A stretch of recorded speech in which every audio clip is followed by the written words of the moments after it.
Bonjour, dans cette vidéo, nous allons apprendre à modéliser un objet complexe en le décomposant en volumes simples qu'ensuite nous allons raccorder. Pour l'exemple, nous allons modéliser les couverts d'Anna Castelli Ferrieri. Déjà pour commencer, on se rend compte que la fourchette, ce n'est que la cuillère avec des trims supplémentaires pour faire ces grosses dents rondes. Focalisons-nous donc sur la cuillère. La cuillère est faite d'un manche et du côté spatule. Si nous regardons bien le manche, nous avons cette courbe ici qui donne lieu à un plan. On se rend compte également que nous avons la même chose de l'autre côté de façon symétrique. En revanche, l'épaisseur ici est plus grande qu'ici. Donc, c'est-à-dire qu'en vue de dessus, nous avons quelque chose de ce style-là. Pour le côté spatule, nous nous rendons compte que nous avons une belle ellipse un peu étirée dans cette zone-là, qui ensuite a des courbes pour faire le double creux, l'aspect concave. Nous avons donc le principe de création de la première partie, le manche, et de la seconde partie, la spatule. Il reste à présent à raccorder en continuité ces deux éléments. Il suffira alors de couper nos entités pour créer et définir une zone de jonction. Pour dessiner la zone de jonction, je vais l'illustrer sur la fourchette ci-dessous. Ce qu'on constate, c'est que nous avons la courbe supérieure du manche qui vient se noyer avec celle qui fait le bord de la spatule supérieure. Et nous avons le même phénomène pour la partie basse. La courbe basse du manche vient se confondre et se noyer avec la courbe extérieure de la partie inférieure de la spatule. Nous avons donc la même chose de l'autre côté. Et pour ce qui est des sections, eh bien, nous allons retrouver la section convexe du manche qui va se transformer en section concave sur la partie de la spatule. Donc avec un endroit donné, une section quasiment plane. Ces courbes vont nous permettre de créer la surface de raccordement en ces deux volumes. Voilà pour l'analyse du savoir Wally. Basculons donc maintenant sur Rhino. Voilà, j'ai fait rapidement mes axes. Nous allons donc créer maintenant les courbes en vue de côté. Si je regarde les dimensions, nous avons une hauteur de 45 mm, une longueur de 23 et une largeur de 7,3. Nous allons donc faire un rectangle pour la vue de côté de 4,5 par 235.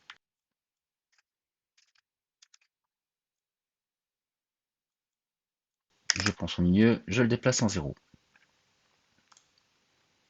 Première courbe, je pars de la courbe du haut, j'enlève le mode milieu, et je trace la courbe supérieure en vue de côté.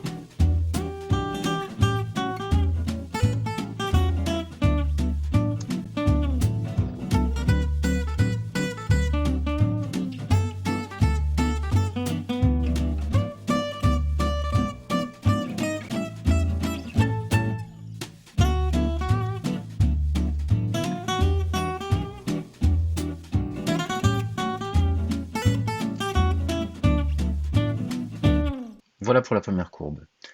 La seconde, je vais partir de la même courbe pour avoir le même nombre de CP. Je la duplique un petit peu vers le bas et je retravaille mes CP.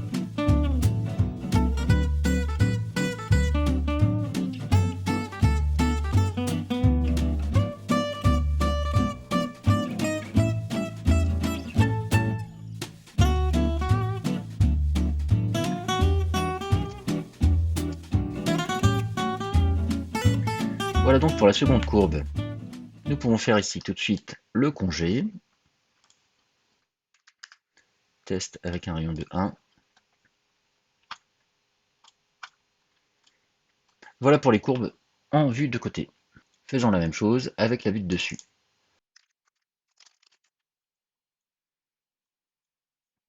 Même philosophie, nous allons commencer par créer le rectangle, qui cette fois-ci aura une largeur de 73 pour toujours une longueur de 235.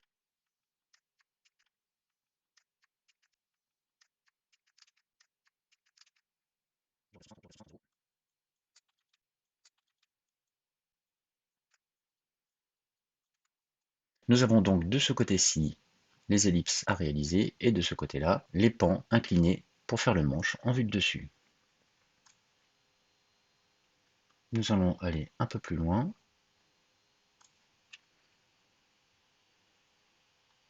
Et allons définir une certaine épaisseur de manche que voici.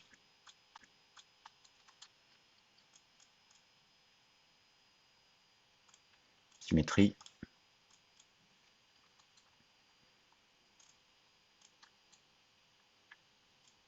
J'affine mes réglages. Je me rends compte ici que l'épaisseur du manche va être trop grande.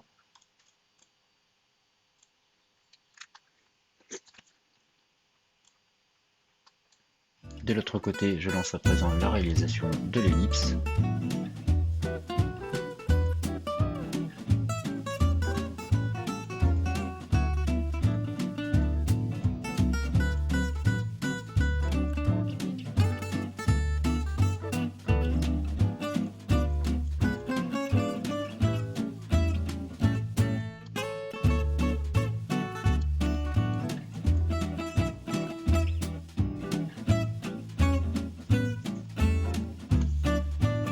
Voilà pour les courbes.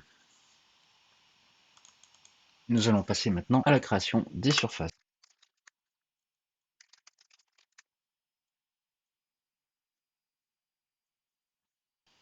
Pour les surfaces du manche, très simple, une extrusion verticale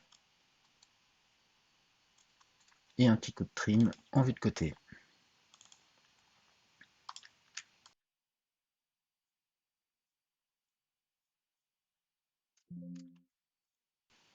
Voici ce que cela donne. Nous allons à présent réaliser la fermeture de ces deux surfaces par une forme convexe. Pour être certain d'avoir une belle continuité entre les surfaces, nous allons créer une courbe de raccordement de courbe réglable. Je prends les deux bords, raccordement en courbure, accepté. Je reprends ma courbe, autocadrage, et je la retravaille.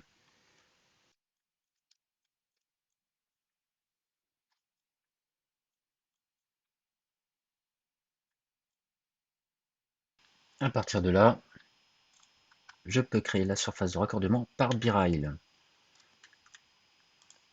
Je peux supprimer mes traits de construction, je me remets sur le bon calque, rail,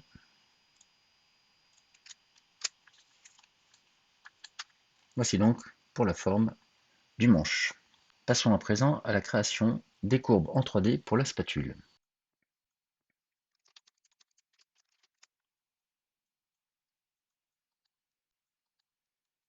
Pour créer les formes en 3D, il faut faire l'intersection entre cette forme-ci en vue de dessus par rapport à cette forme-là en vue de côté.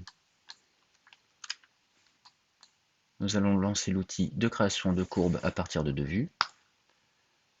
Une, deux. Et Rhino m'a créé les courbes en 3D pour la forme des deux spatules.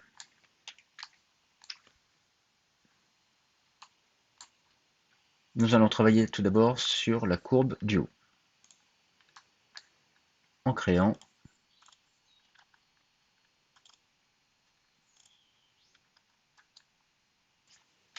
la forme que l'on souhaite.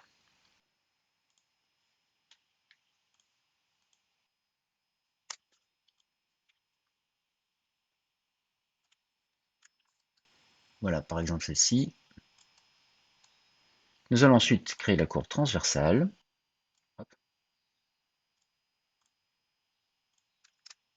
Donc là, il part complètement en vrille. Nous allons récupérer cela. Je prends les deux CP, transformer, définir les points. C'est la coordonnée Y qui part en live. Je la reprends et je me raccorde à la valeur Y du premier CP. Je retrouve donc ici mes premiers CP. Ensuite, je retravaille ma courbe afin qu'elle ait une forme logique dans sa création.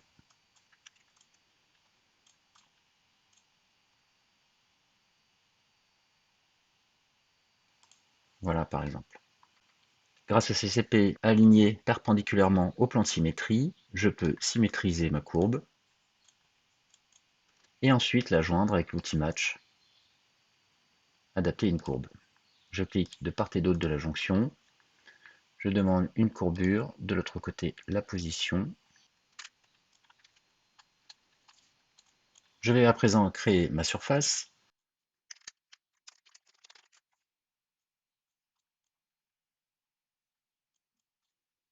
J'ai ici un réseau de courbes avec une section. Le problème, c'est que ici j'ai bien une courbe rail, sauf que cette grande courbe-là fait tout le tour. Je vais donc la diviser grâce à la courbe rail centrale. Division par la courbe centrale. Je rends l'historique et je retrouve 3 courbes. Je sélectionne mon réseau de courbes, Curve Network, et j'ai créé ma première surface spatule. Nous allons à présent faire la même chose avec l'autre.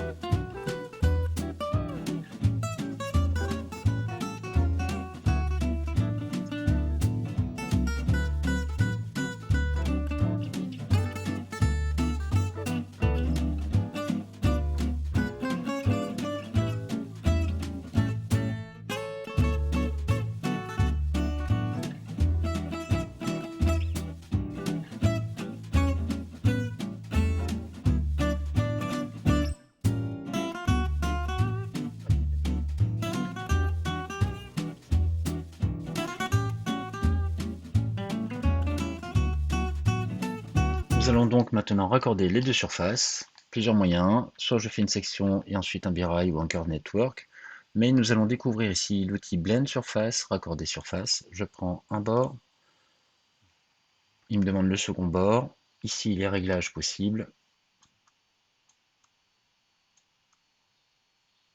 Voilà, une fois que je suis satisfait, je valide et il ne me reste plus qu'à réaliser la symétrie.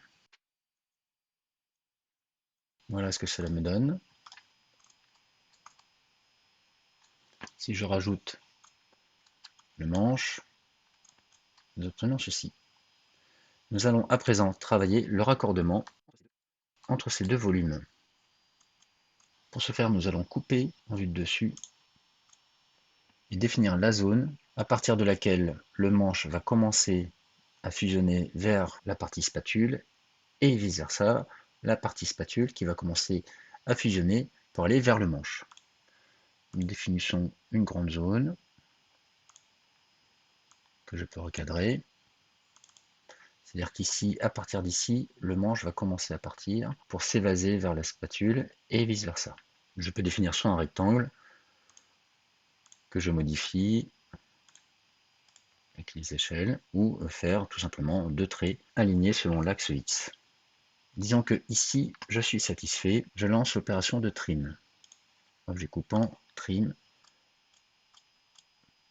Je coupe l'ensemble de mes surfaces, ce qui me donne ceci. Nous allons à présent créer des courbes, et pour les distinguer, je vais les mettre ici. Pour ce faire, je vais créer des courbes guides avec le même outil de Blend Curve, raccordement de courbes réglables. Je veux donc une courbe qui va ici naître de ce bord-là pour aller se fusionner et se raccorder ici avec ce bord-là. Je sélectionne le deuxième bord. J'ai ma première courbe. Je fais la même chose en dessous. Bord, bord, j'accepte. Je prends ces deux courbes que je symétrise. À présent, il ne me reste plus qu'à faire les surfaces de raccordement. On sent bien ici que j'ai un rail avec un autre rail, avec une section de départ et une section d'arrivée. Je vais prendre l'outil Polyrail au Curve Network parce que celui-ci me permet d'avoir des informations de courbure. Je sélectionne mon réseau de courbes.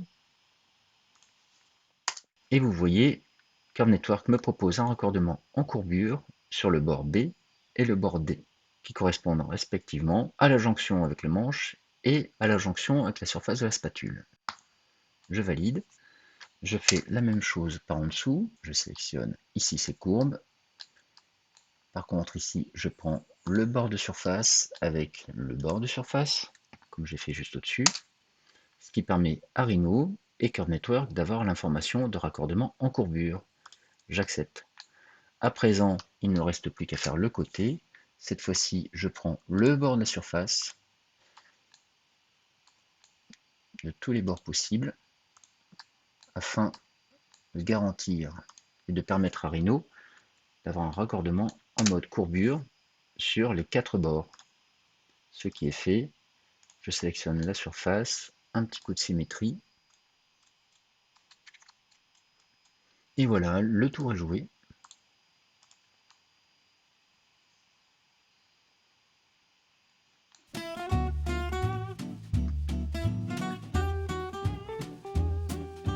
Pour résumer cet exercice, nous avons appris à décomposer un objet en volume simple, et nous avons découvert principalement l'outil Blend Curve et l'outil Blend Surface. J'espère que cette vidéo vous a plu et je vous dis à très bientôt dans d'autres vidéos. Au revoir.